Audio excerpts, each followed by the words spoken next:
For we are opposed around the world by a monolithic and ruthless conspiracy that relies primarily on covert means for expanding its sphere of influence, on guerrillas by night instead of armies by day.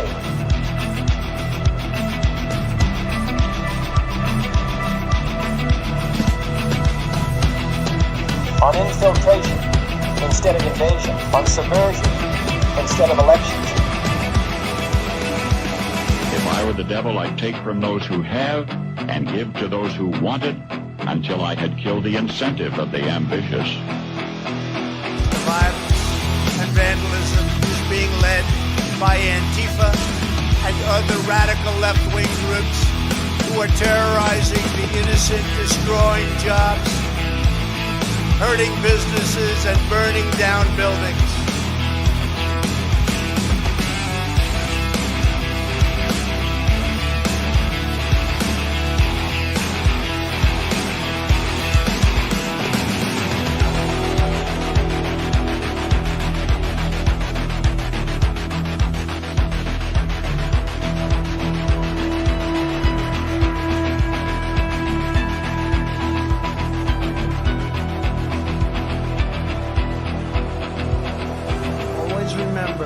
They are coming after me because I am fighting for you. That's what's happening.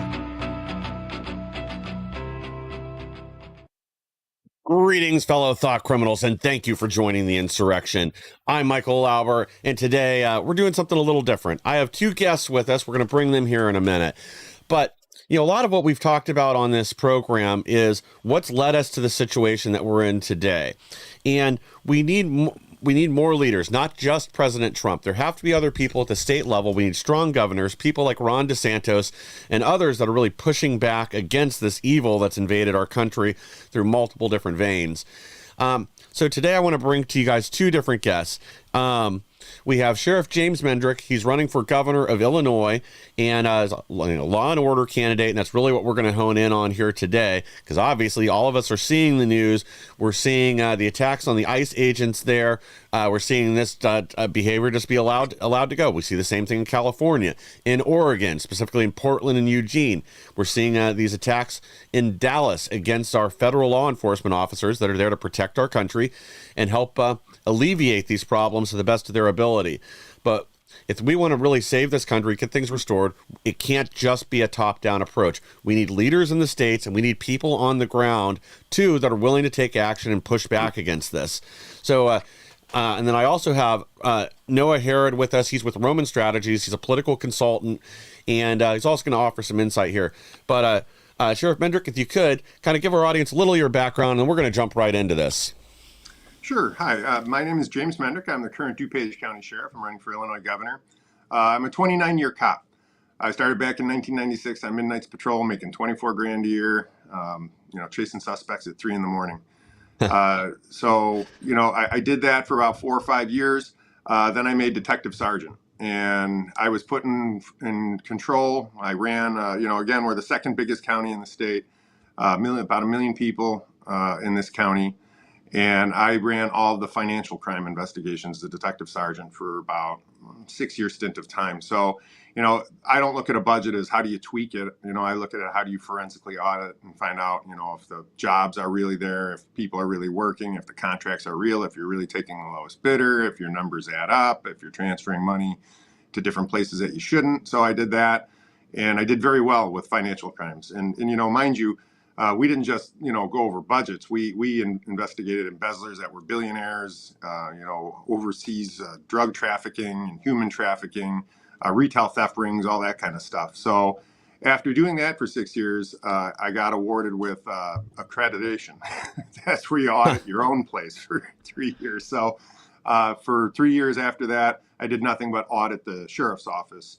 And again, we're an $80 million operation.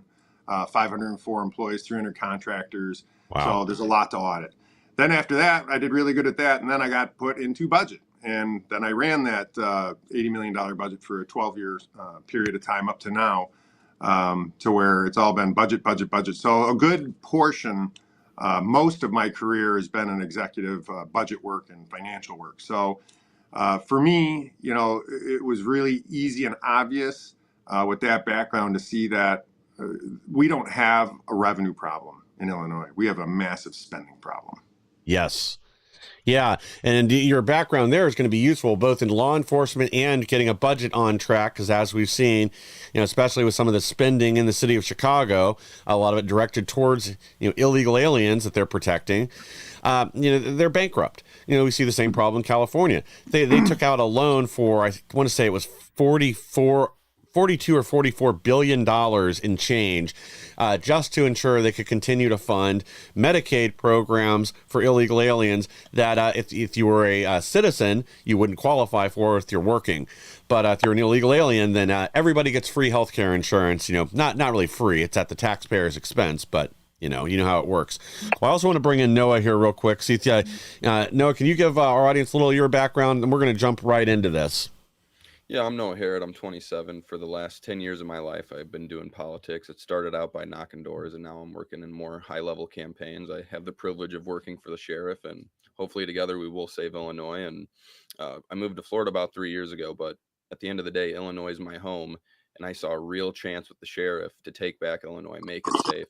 And if he does anything if he does the job he's done in DuPage County on a state level in Illinois, I know he's going to turn Illinois around really quick. Agreed. And yeah, I've had the pleasure of interviewing Sheriff Mendrick once before on Terry Newsom's program, Behind Enemy Lines. I really liked a lot of what you said, too, with criminal justice reform, so we're going to get into that later. But where I want to kind of start is the root of the problem, especially there in Illinois, and that's the sanctuary city and sanctuary state policies, because this has led to a lot of the hardships, the disagreements, the turmoil, the violence, and other things that you're seeing in the streets there right now, that there is always a root to the evil. And I understand some of the people that are arguing for sanctuary state type policies. They think they're doing this from a good place. They think they're helping people get to a better life. But the problem is, when you leave the border open, you let 30 million people in, you're offering a better life to the foreign nationals that have come into your country, but you're destroying the lives of the citizens that live there locally. Instead of putting America first and having America first policies, it's America last, and that's really what's led to the situation getting as bad as it is there in Illinois. Yeah, well, the sanctuary state is I think it's a fake positive adjective. I think I told you on the show before, they use these words, these monikers that they can commercialize and use with the media to make them sound like they're good ideas. The Safety Act, the sanctuary state, those are positive words, but that's just like it's like a marketing. It's actually like political marketing. Here's the fact of it, though. You're not even helping the immigrants. That's what I keep saying, is the immigrants should be just as mad at J.B. Pritzker as we are, because you got to figure, okay, I'm out in Venezuela or I'm in Mexico, and things might be a little tough, but then I get this notice, hey, we're being beckoned into America. Chicago says, come here and we'll take care of you. Then I only find myself to be human trafficked, taken by cartel. It's expensive to get out here, so you have to pay somebody. Sometimes they encumber family members or put you to work and make you deal fentanyl. There's a lot of attachments when you come here illegally. You have to, again, when you do something illegal, and I know people don't like it, you're calling it, it is. I hate to say it, that there is a law against illegal immigration. So when you come to do something illegally, you have to use black market means. There's no legitimate way for you to do it. So you're going to have to pay traffickers. You're going to have to pay people to get over here. Then these people are frequently raped and human trafficked, horrible things done to them. Only to get here to find out that it isn't everything that JB's promising. Now you're going to compete with our local indigenous population, because you can't just take a population and say, hey, I'm going to overlay one population onto another one. I have no resources to give to this, so I'm going to make you compete then. And then we see where the money racks up. We're still dealing with last cycle's budget, where they thought Kamala was going to win and pay off that healthcare for the illegal aliens. So we're still sitting on what, $1.6 billion that never got picked up. And then they wanted $540 million more for the rest of the year for hotels and credit cards. They asked for $44 million next year for a welcoming center, which means they're going to increase this. So, you figure we're going to spend $6 to $7 billion. Oh, don't forget, we lost federal funding. So, there's about $1.5 billion to $2 billion that we don't get in federal funds because we're violating federal law. Go figure. It works like that. And you take all of this, and then you find out why they're doing it. So Here's a couple big stats that you have to really keep in mind. After the 2022 census, we lost 800,000 plus people out of Illinois. Those are people who just left the state. Then take your college kids. 70% of all the college kids that are leaving this state to go to college never come back to Illinois. So we're losing our colleges and we're losing our population. So what do? They bring in the illegal immigrants and basically replace our population.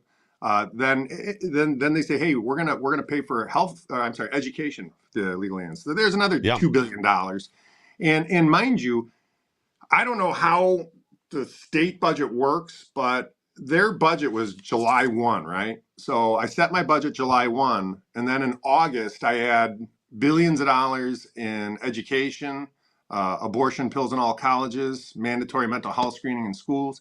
How do you set a budget in July and then in August and September rack up $3 to $4 billion of unfunded mandates? I don't know how, because you know where those are going to end, right? They're going to end up on top of that 1.6 billion in illegal healthcare benefits that hasn't been picked up yet. So we're just compiling debt, and we're doing it on the backs of the citizens. So yes, we're going to increase your population. And I hate to say it, yes, it does increase our crime because many of these people that are here illegally can't find legal means to make money. So it's going to leave them no choice but to get into the criminal enterprises. And a lot of them are brought here and forced into criminal enterprises. They're dealing fentanyl for the Mexican drug cartels. A lot of people are forced into that because they have to pay their debt on how they got here. So when you look at how much it costs, when you look at how many resources that it takes away from our population. I mean, we don't have a population that, you know, is all rich. I mean, there's some pockets of rich areas, but when you look like in the inner city where most of these people are being brought, and we're seeing a bleed out in DuPage now. I mean, in DuPage County, right next door to Cook County, we have people here as immigrants on every street corner begging for money. They put their kids in the road to get you to stop your car so they can ask for money, and that's is crazy. But that's the position you're putting these people in. So nobody's a winner here. The people coming here and being faked out that, you know, it's going to be all rainbows and unicorns out here. There's a free everything for you. Well, that worked in the beginning, but, you know, it's kind of like, wasn't Martha Stewart that says the problem of socialism is sooner or later you run out of other people's money. So we started doing this and it sounded great until you saw how much it costs. You know, just to give you an analogy on the cost part, you know, even my operation, like I said, I'm an $80 million operation, 504 people. Those 504 people are like 80% of my budget. It's people that cost the most. You know, we do all these jail rehabilitation ideologies and tactics that really have worked with recidivism. And for every dollar we put into rehabilitation, $19 is saved in incarceration because incarcerating people is very expensive. Say somebody has a brain aneurysm or they need skin grafts or they have some major a heart attack. Those are very expensive patients to handle in a correctional facility. So obviously, if they're out of jail, working a job, and have their own insurance, the taxpayers aren't going to pay for that. Now, bring that into the sanctuary state where, now here's the most expensive way to handle a human population. Give them hotels and credit cards, free healthcare, free education, all at the taxpayer's expense. I don't know if you could have found a more expensive thing to blow all of our money on. And it's all because they want these census numbers up, and you know, it repopulates the schools with, you know, our taxpayer paid dollars to send illegal aliens. So while you're paying off your student loans and your student debts and your kids' student debts, you're going to pay for theirs also. This is all because your census numbers are counted with the illegal aliens, and the illegal aliens will make the census numbers go up so they can keep their congressional seats, and that's what this is all about. Correct. Yeah, I really want to hone in too on all the problems, especially in the educational system, that, you know, it isn't just the direct effect of introducing all these new students. You're introducing a lot of students that don't speak English, and the school districts aren't equipped for that. You know, they don't have enough translators. You know, we were talking off air. I live close to Springfield, where they eat the cats and dogs, and that was one of the biggest problems that they had here. Is now all of a sudden you put 20,000 Haitian immigrants, illegal aliens, into a small city. they have kids. All of a sudden, about a quarter of the people within their school district don't speak English. Well, that means they need to hire people that speak French or Creole, which they don't have. That also means you're depriving your native students, your native residents of Springfield or Chicago or wherever, but you're depriving them of the education. Now all of a sudden class sizes are getting increased from, say 30 to 50 or more people to deal with this influx. And again, you also have all the other problems that brings with it. And, with cultural differences, you don't have a cohesive population to deal with anymore. And in a city like Chicago, it's 10 times worse. When you introduce all these people into the South Side, and they're taking up all the social services, and they don't meld in with the rest of the community. It's a separate group, a separate entity. And to your point, when you're putting them in hotels and everything else and spending, I heard different figures out of Chicago about what the total spend per person per month was, but we saw figures anywhere from about $6,000 to $8,000 a month, and that's just top line costs.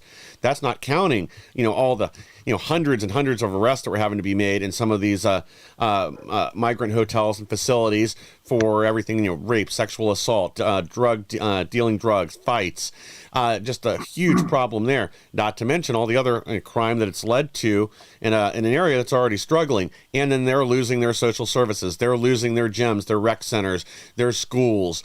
Businesses are closing down and relocating. We've talked to, I'm sorry, I'm blanking on her name, from Flip Chicago Red a few times.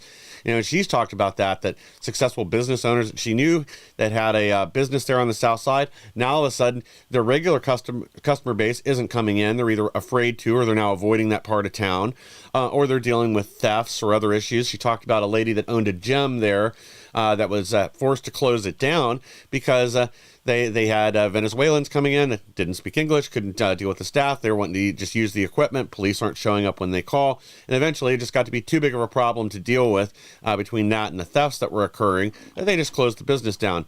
Noah, I want to get your thoughts on this here real quick if I could. Yeah, so illegal immigration, it's something that's been a big problem, especially in Illinois being a sanctuary city. Look, I think we're at something like $800 million of funds that unallocated funds that nobody knows where the money went. It creates this deficit that you got to put, like you said, on the taxpayers' backs, and we can only handle this so much longer before we implode. I mean, there won't be an Illinois left unless we get James in there.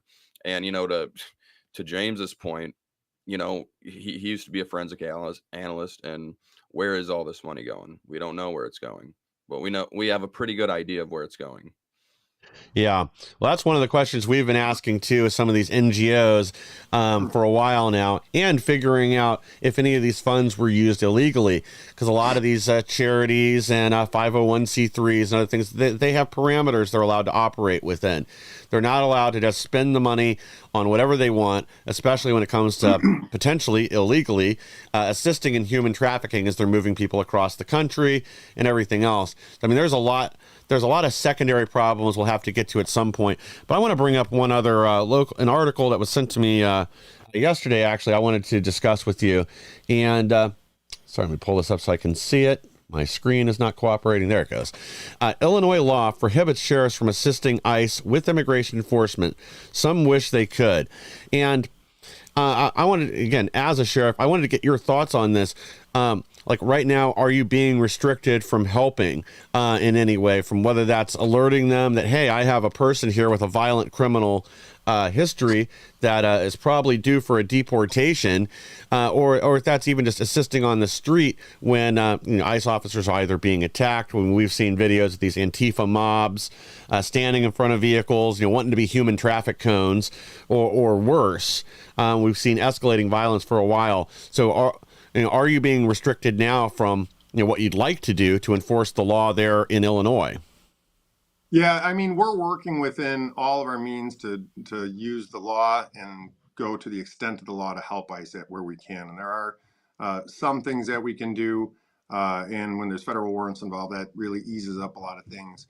But no, we are restricted from, what I would call a warm handoff, where, I'm going to explain to you what sanctuary state was before all of this started and why sanctuary state is actually a bad thing for immigrants and the public. And this, I think, I'm going to tie this into the raids because these are one and the same problem. They create each other, they exacerbate each other, and they're tied at the hip. So when you look at sanctuary state the way it is, and let's go in the Wayback Machine. Let's go right before sanctuary state existed. Here's what would happen. We've never kept people in my jail just for immigration, and that's any Illinois state jail. So what would happen is, say, to make things simple, let's just use battery as an example. You beat somebody up, and that's a crime that you and I would go to jail for too. So you're Correct. here illegally, and you get into a battery issue, and then you get arrested. You come into my correctional facility, we fingerprint you, and then a detainer would pop. We would notify ICE. ICE would call, talk to the suspect. Then, if needed, they would get a consulate involved. They would find out where they're from. Are they running, or did they have any other previous offense where they came from? Did they run here because of criminality over there? They want to know that. Then they bring in a magistrate. It's a federal judge. It's just a fancy term for judge, immigration judge.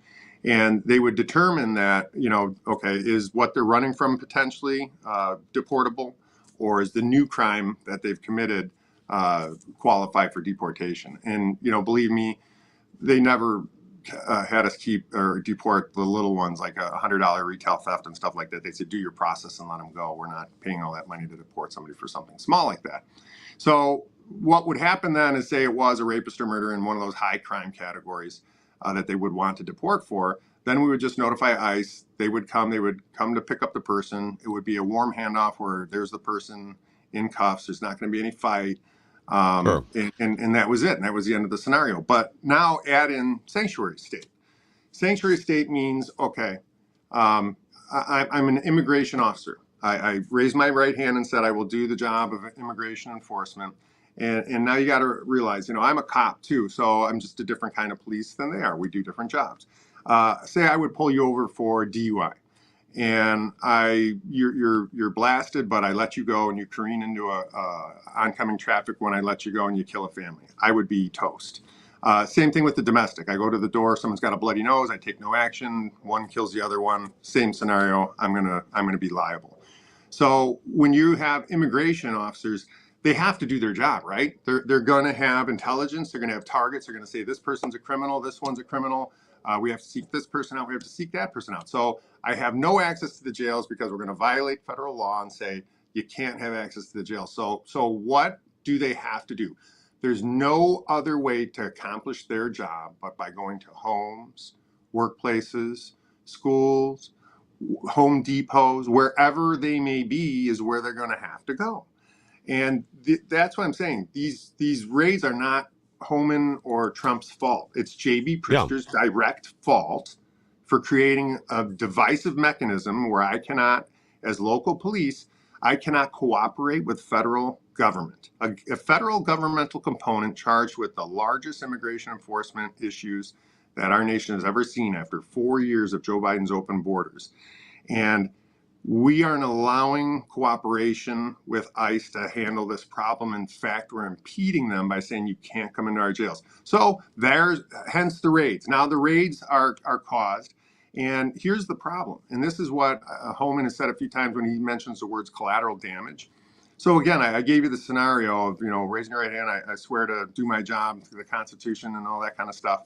So now they go to a house. They go to a Home Depot, and they catch their suspect. They got their rapist, their murderer, whoever that person is, but they're with two other people who may not have committed ancillary crimes, but they're here illegally. If those immigration judges now let them go, they better hope those people don't do anything wrong, because they're going to be blamed for anything that happens after they've had contact, just like the DUI, just like the domestic. All these people who said, we don't want you here, they'll be the first to blame them if something wrong happens after contact with those people. So you force the raids, you force people into these neighborhoods. It's completely Brandon Johnson and J.B. Pritzker, their policies that are creating the raids. But the reason they want these raids is twofold. They want to keep pouring people in. That's the whole census thing. But now they have a pulpit.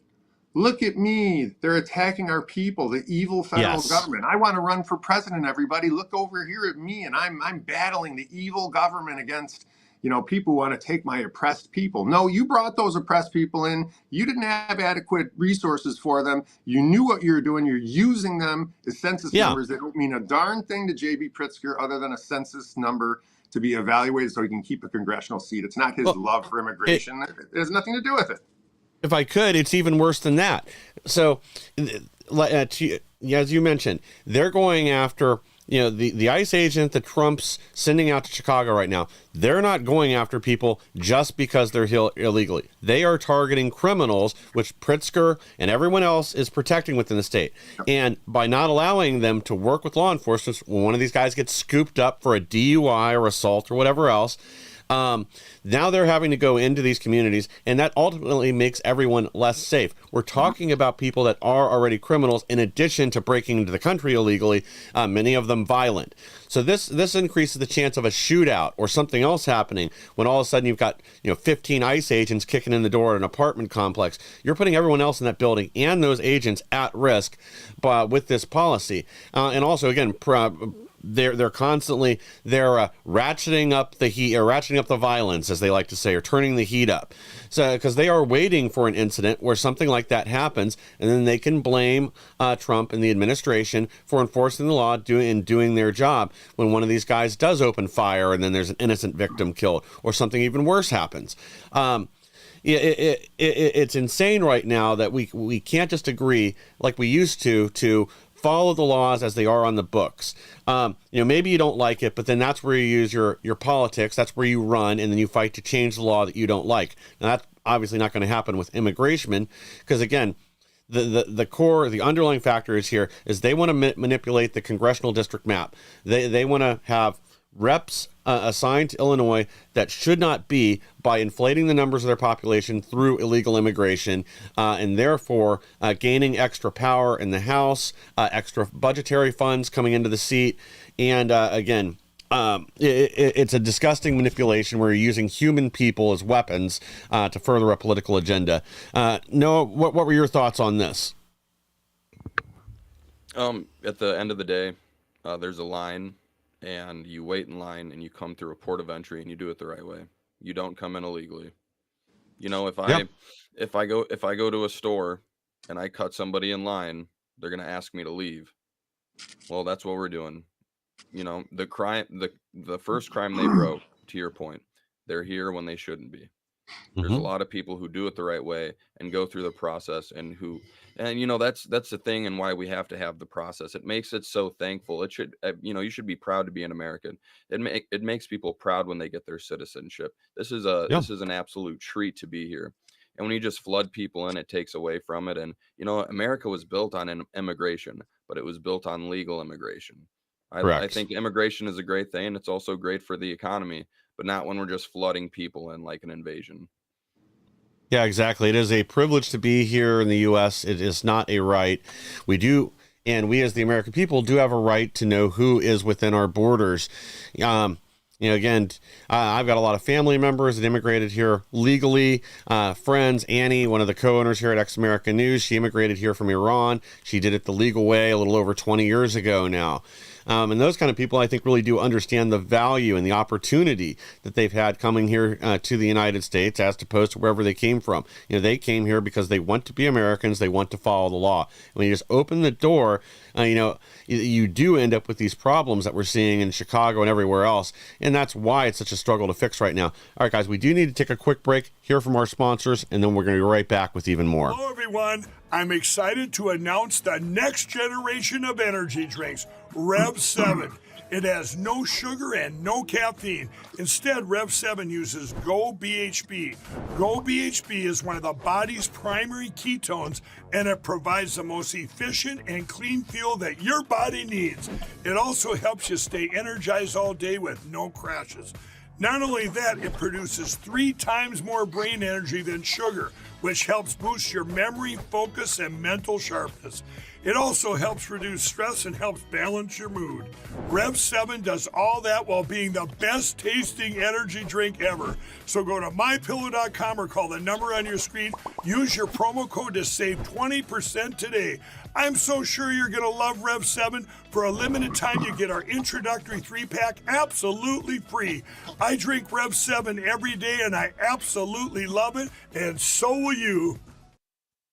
Life can be pretty unpredictable, filled with good days and not so good days. And sometimes, the only difference between the two is your level of preparedness. The Jace case lets you be better prepared for whatever comes your way. It contains antibiotics and other prescription medications so that you aren't caught unprepared. With a Jace case, you are able to get your prescription medication before the unpredictable happens, allowing you to turn those not so good days into great ones.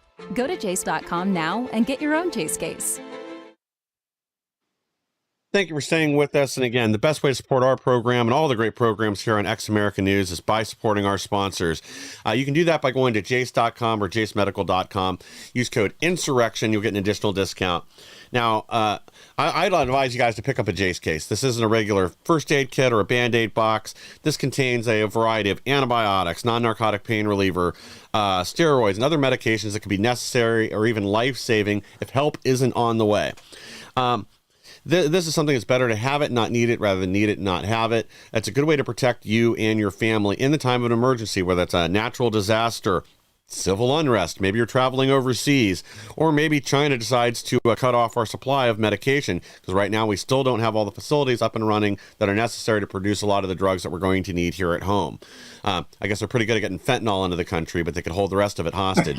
But anyway. Hey, I gotta say, I do have a MyPillow. Those are a great product. Yes.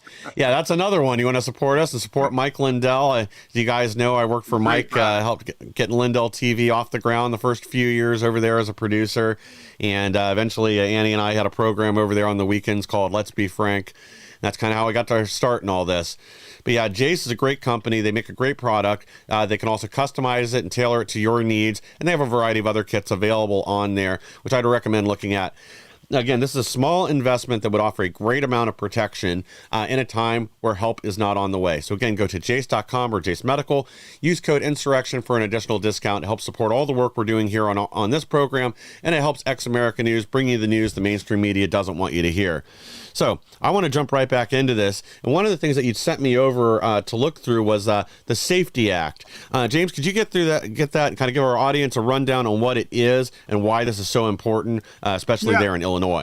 Yeah, I just want to wrap up one quick thing on the sanctuary state, and I'll go right into the Safety Act. You know, sure. I want people to realize, too, that what they're doing with our illegal population is a military tactic. I've seen it many times in the Middle East where they'll take their criminal element and they embed them into hospitals, schools, into the public, because then you have to cut through your own civilian population to get to your criminal element. They're imitating that in the city and throughout Illinois now, where they're taking the people who are here illegally and they're embedding them into society just so when ICE has to go to these places in society, they can confront them, which is a very dangerous powder keg. You're going to get ICE officers hurt. You're going to get law enforcement hurt. You're going to get the public hurt. You're going to get the illegal immigrants hurt. Because instead of saying, hey, why don't we follow the law, deal with this in jail so this doesn't have to happen? Instead, it's more fun for all the local politicians to go down to ICE offices and harass them. And I'll be honest with you, I'm talking about both sides. You know, going there even as a conservative say we support ICE. You know, I hate to say it, ICE is looking at you saying, you're causing me more headaches, man. You're going to get in a conflict with the protesters, and then guess who has to pick all that up? ICE. How about this? How about we let the federal government do their job and quit heckling them? Quit going there to showboat and to take selfies and snapshots. You know, let them do their job. This is serious work. This isn't playtime for politicians that, hey, I want to grab a few votes and let's go mess with the ICE facility on either side. Everybody, let them do their job. They're federal agents. Yeah, But and and real quick, as we've seen, this is escalated from there. This isn't just protests. This isn't a bunch of goofballs standing out there with signs supporting a view that you and I and most of the population don't agree with. They're actively harassing and harming agents in a lot of cases. We have numerous assaults, and as we've seen now in several incidents, this is escalated where the crazies are coming out. We just had a sniper on the roof trying to shoot ICE operatives. Unfortunately, he ended up wounding numerous illegal aliens that they had rounded up earlier and were bringing in for processing for deportation, illegal alien criminals. Unfortunately, and again, no one deserves this. I don't know what law this poor guy violated that was shot and killed, or the ones that were wounded, but they certainly didn't deserve that. We've had another ICE agent shot. We've had stabbings, numerous assaults, and this has gone on for hundreds of days, or over 100 days. This isn't a one-off, and it's being encouraged. That's the bottom line, is it's putting their safety at risk, and it's putting the safety of the people that they're bringing in for processing at risk. Sorry about that. Go ahead. I want to really underline that point. Yeah, let's roll right into what you're talking about, the Safety Act, because here's another exacerbator. You take the Sanctuary State and the Safety Act, you combine these two things, and you get a whole different animal. So, we're talking about all these demonstrations and all this stuff that's going on, these crimes, and, attacking federal agents. If anybody hasn't noticed, none of these people are going to jail, right? And that's the Safety Act. So, again, Safety Act, cute, moniker. If there's another title for it, everybody calls it the No Cash Bail Act. You know why they call it No Cash Bail and they focus on that one element of the Safety Act? It's the only thing that they could say is defendable. A millionaire shouldn't be able to buy his way out of jail, and I get that. But here's the thing: all the other components of the Safety Act are garbage. They call no cash bail because they can defend that one small part. But what I would propose is people are detained based on crime categories, not money. If most felonies should be a crime category where you're detained. If you're a multiple offense misdemeanor, those people should be detained, and we can simply detain them based on the crime categories that they commit. So don't tell me that there's no way around cash bail. It could be easily handled within crime categories, but they refuse to do that. So what happens is nobody goes to jail basically for anything. You know how hard it is to go to a drug overdose summit where I have 300 people whose kids have died of fentanyl and opioid poisonings, and then tell them that, when we catch people with a brick of fentanyl or heroin, the bond court judge lets them go the next day. So that means that they haven't reached the threshold of being a threat to society. So overdose on our children, our kids, isn't considered a threat to society. You do know when we arrest them and take their brick of fentanyl away and they get out a day later, that they have to make that brick back up to their dealer or they're dead. So they're going to deal twice as much when they get out to make up that loss. And they're going to OD our kids at twice the rate that they did before they got caught. So yes, they are a threat to society. But all these crime categories, take trespass. They say crime is down. No, not really. It's just, liars use numbers. We used to use IUCR. It was a Illinois Uniform Reporting codes that we used to use to categorize crime. They changed it to a system called NIBRIS where they can dilute the numbers better. They say murder's down. No, shootings are up. Murder's down for one reason over the last 20 years, and that's medical technology. We can save you when you have 8 bullet holes. I can't believe the people in my jail that I have, and they've been shot 6 and 8 times and lived. Narcan. Narcan has resurrected people from, the overdoses and the drug-induced homicides. So those aren't being charged anymore. Trespass. Nobody calls trespass is something where we'll come and say, hey, we can write you a ticket. And they're like, wait a minute, but he knows where I'm at. And he's got my address. You're not going to arrest him? Then get out of here. And we don't get barely any complaints for trespass anymore. That's crazy. You figure when you go back and you do a 3-year study on crime and you say crime is down, hey, did you realize that you counted in that first year when we could still arrest on marijuana, which was a huge number? But yeah, now you take that whole crime category away and crime is down. So liars use numbers. The Safety Act basically lets people go. And now here's how it exacerbates with the Sanctuary Act. Our criminals here know, and they play the game. I know what I can get away with. I know when I'm going to get out and all that kind of stuff. But now you take people who have just come here. They don't know our laws and our rules. And they're like, wow, look at this place. You can't get arrested for anything. They don't enforce laws. They almost seem afraid of us. It can't even ask me what country I'm from here. Wow, I can do whatever I want. And then we'll arrest them, say, for a $10,000 retail theft. They'll tell us, we're going to be out in 2 hours. Just process me and let me go. And they're right. Then we let them go, and their retail, they go back to Oak Brook Mall and do another $10,000, maybe 3 times in a day. And they'll get caught twice, 3 times, and they're going to get out every time because they're all non-detainable. So we are, it seems like what we're doing is, or they're doing, our government, JB, the way he's running the budget, we're being overregulated, overtaxed, over litigated. Workers' compensation rates triple what everybody else's are. We can litigate on contingency. They're letting everybody be sued without having any skin in the game. They're doing all these things to press and push our population out because they have a filler.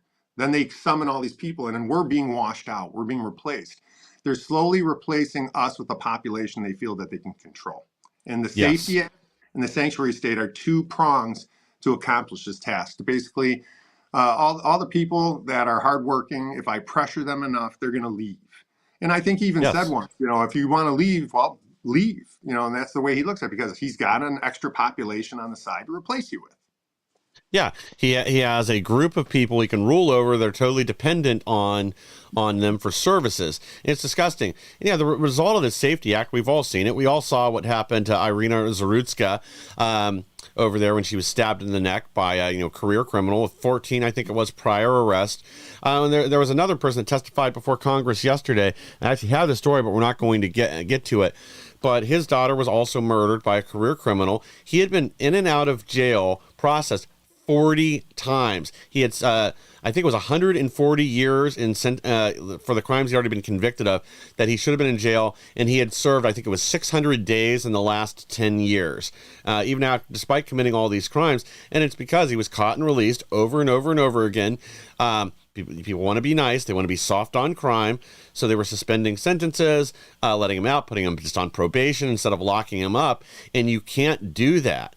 It's one thing. Like here in Ohio, they have a policy. It's county by county does it, but essentially the street name is drug court.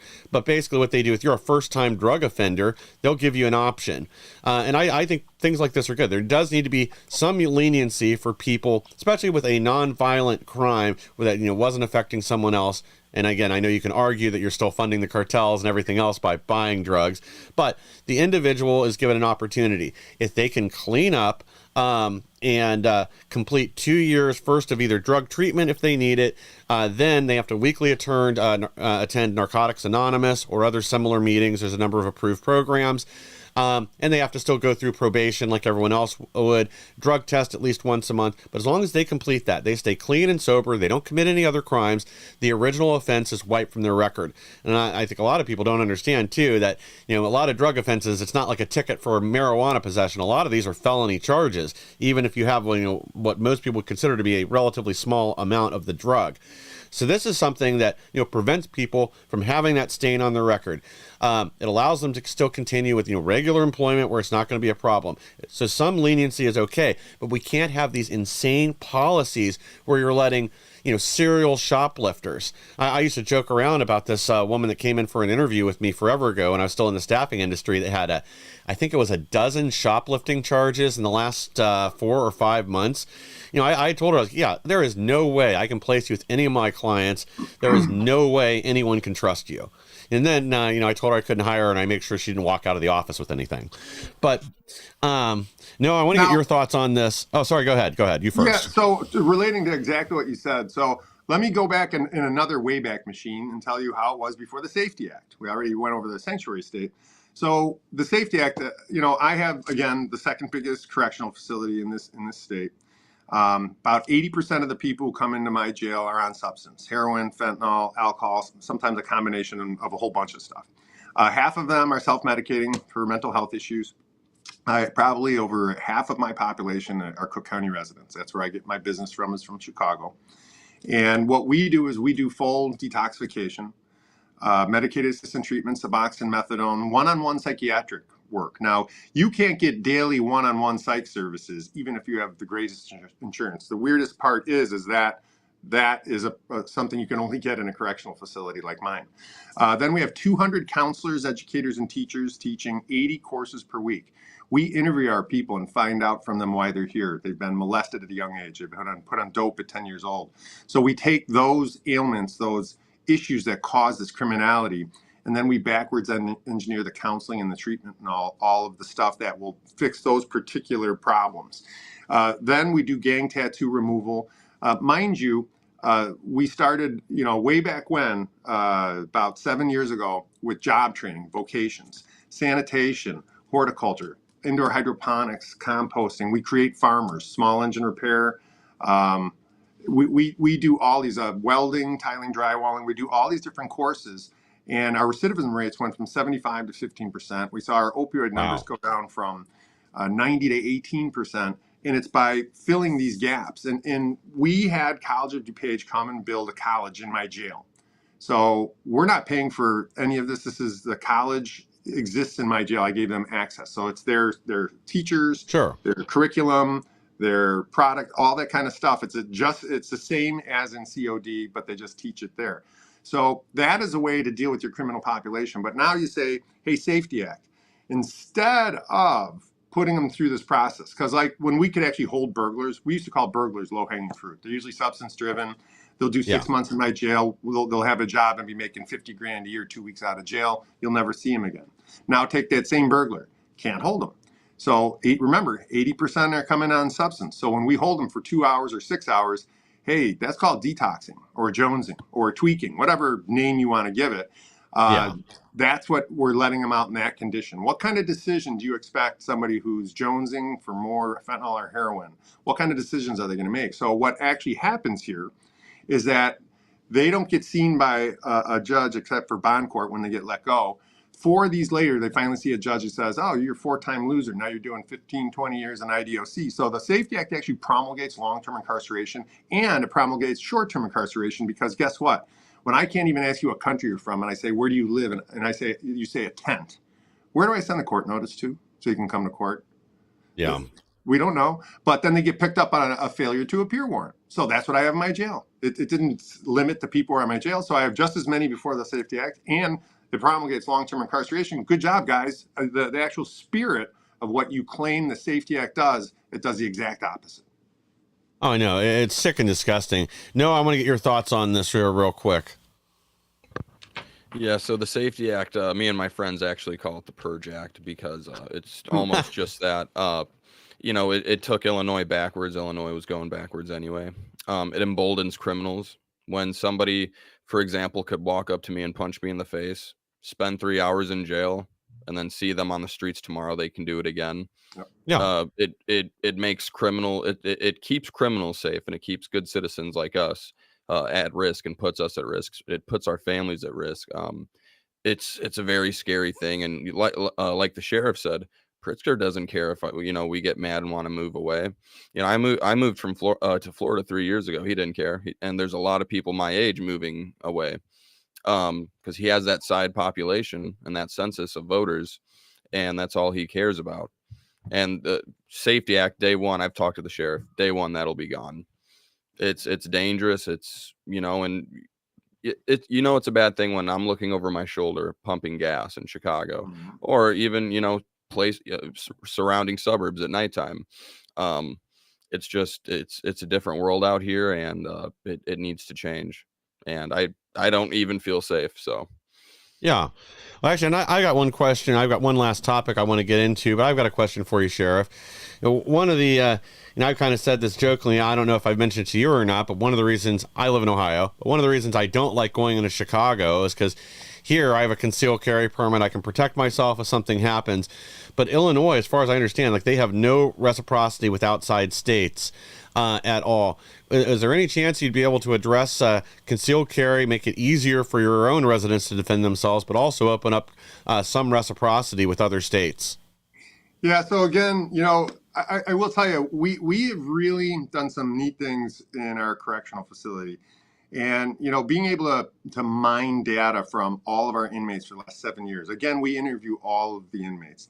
So we've talked about the gun stuff a lot with them. And they're telling us, because when you're treating somebody, they're much more willing to talk with you. And we find out a lot of intelligence.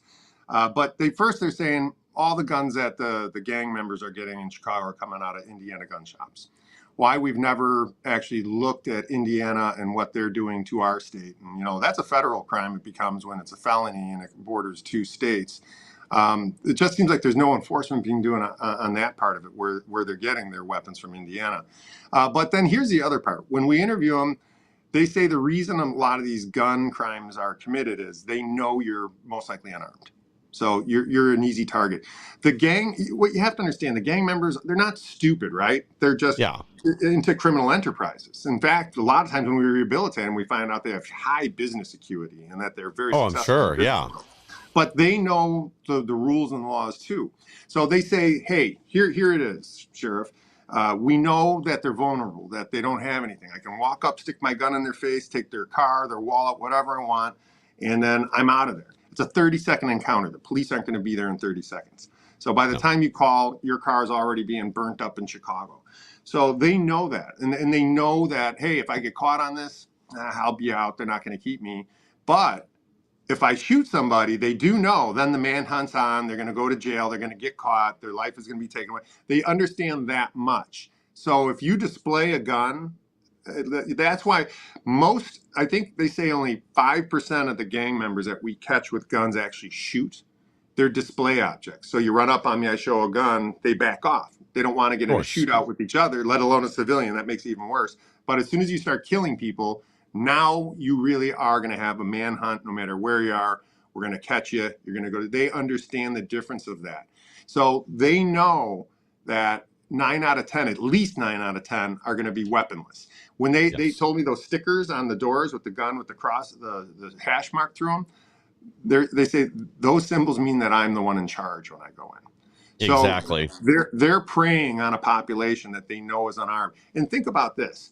We got the 13-year award for being the highest murder capital in the nation. You notice we seem to be on the top of every bad list, on the bottom of every good list. But you look at this. So you have these gun issues, 13 years, strictest gun laws in any state with the highest murder capital because we're not allowing our citizens to have proper concealed carry.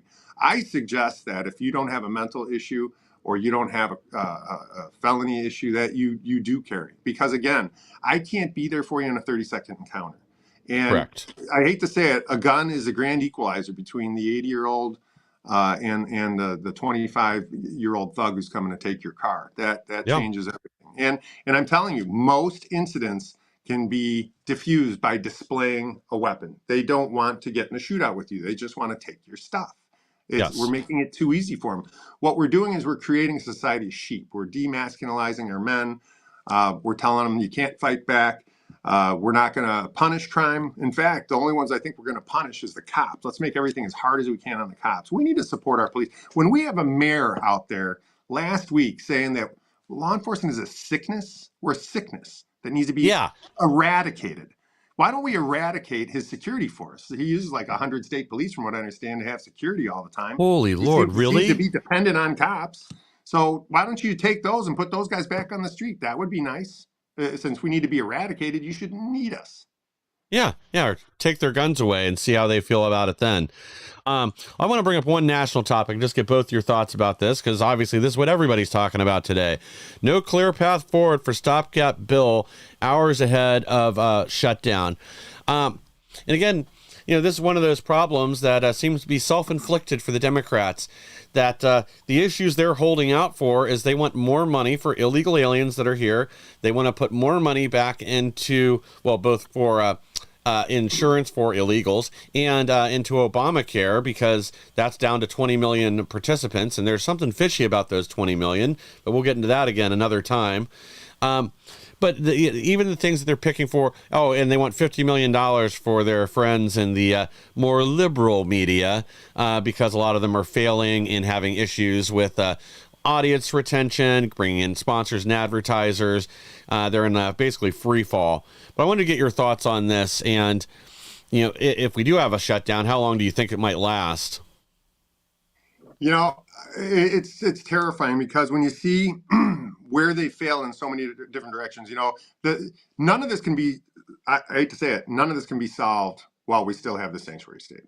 It's too expensive. It's too expensive to double a population up on each other, bring new population in, and expect to be able to afford all this stuff. There's no way to do it. And it's super saturated in Chicago. Now we're saturated in DuPage. I see it out here. And as I travel throughout all these counties in the state, I've been to half of them, 51 of them now, and they're having like the same problem. So they're actually bleeding throughout the state because they're super saturated out here in our more populous places. You cannot solve this without first solving that sanctuary state. I mean, the NGOs and all that, that's another big problem. You have over $1 billion that are going to special interest groups. And, if you look at like $2 million they're going to give to Guitars Over Guns, what is that? $600,000 for Thornton Township Highway Commissioner's Little League team. I don't know what you need $600,000 for Little League for. That's wow. That better be a professional Little League team right there. Yeah, right. Gold-plated baseballs. I don't know. Yeah. So I went to Lincoln College and got my 2-year degree in Lincoln, Illinois. They just got $500,000 on an NGO. They've been shut down since 2022. I actually visited that school last week, and there's not a human being on campus anywhere. So I don't know who's getting $500,000 in a closed down school. But that's just the norm of how they spend money. That's your NGOs. That's your sanctuary state. Then all the spending, like I said, after budget, he adds in, we're going to pay for illegal alien education, abortion pills, mental health screening. Those are all expensive things, too, that are added on after budget. So they have no budget prowess whatsoever. They don't observe any of the rules, unfunded mandates everywhere. Again, it's like I said, we don't have a revenue problem. We have a horrible spending problem. I mean, Agreed. The way our budget is, it's almost like the governor and the mayor wake up in the morning and say, how much money can I waste? It's almost like what Biden was doing at the end of his presidency, racking up those trillions of dollars. And then when you went and looked and said, wow, we're just paying for like sex stuff in all these different countries. And, yes, they're doing the exact same thing here. Sometimes I think this is a self-inflicted gunshot wound that they actually want to bring it to a precipice because the more states of emergency, the more dependence there is on government. This is a move towards socialism. And what I do fear is once they initiate something like this, it's going to be like COVID. Are we going to go through this for a year, 2 years? Where's it going to end? I think you're exactly right. I think they were hoping to hold the country hostage with this budget maneuver and refusing to make a reasonable deal. As I mentioned, a lot of what they're holding out for is not even for American citizens. It's holding out for what they were calling new Americans until we all revolted at the media calling it that. But yeah, I think you're exactly right. I think that was the trap. That's what they were hoping for. But I don't think the American people are buying it once it was exposed. Now, I do want to thank you both for being on here today. We are out of time. Are there any words of wisdom you'd like to leave us with, Sheriff Mendrick? And what can our audience do to help your campaign? So Mendrick for Governor 2026. .com is our address. We're looking for volunteers, obviously donors, anybody who wants to get involved in the campaign. We're working hard. We're working for you. I'm a policeman. I like to always say I'm not a politician. I'm an elected official. And when you look at right now, where we have people trying to buy this election, and it's become not an election of credentials, of abilities. It's become, can I buy this election like a lobster tail at a steakhouse? It's just be careful of the wolves with money, because every one of those wolves that has that big money from big donors is also controlled by those big donors. I am not controlled by anybody. I will do nothing but keep this state safe. I will make crime illegal again, and I'll be the first governor coming out of a jail instead of going into one. So thank you for your time today. You got that right. And I think there's probably a few your elected officials currently that may be looking at some jail time in the future once we get looking into things. Right. Noah, any words of wisdom you'd like to leave our audience with? It's pretty hard to follow that. So just thanks for having me on today. And like the sheriff said, you can help the campaign by going to Mendrick for Governor 2026. And even if it's $5, $10, whether if it's you signing up to door knock, we're a real grassroots campaign. Nobody controls us. Nobody's going to be telling him what to do when he's in office. So need all the help we can get, Illinoisans. So thank you. Yeah, and that's a good thing to underline there, too, is, even if you can't afford to make a donation, obviously a lot of people are struggling right now, still dealing with the aftermath of inflation and other problems that are going on. Volunteers, those are almost more appreciated than money sometimes. It's hard to find people to knock on doors or make phone calls or do anything else. But if we don't all get out there and fight for the candidates and the things that we want, then don't expect anything to change. The only way to fix Illinois and fix Chicago is get people in that'll actually do the job and will make the hard decisions and deal with the hard truths, the reality that you're in, that the sanctuary state policy is the root of a lot of the problems you're facing right now. We need to work with federal law enforcement and others to solve these issues. We've got to deal with the drug crisis, the illegal alien invasion, and the high crime and other problems. We want to make the city livable again, or any city for that matter. So again, I want to thank you both for joining me today. To our audience, thank you guys for joining us. Please like, share, and subscribe. Help us to grow so we can bring more people the news, the main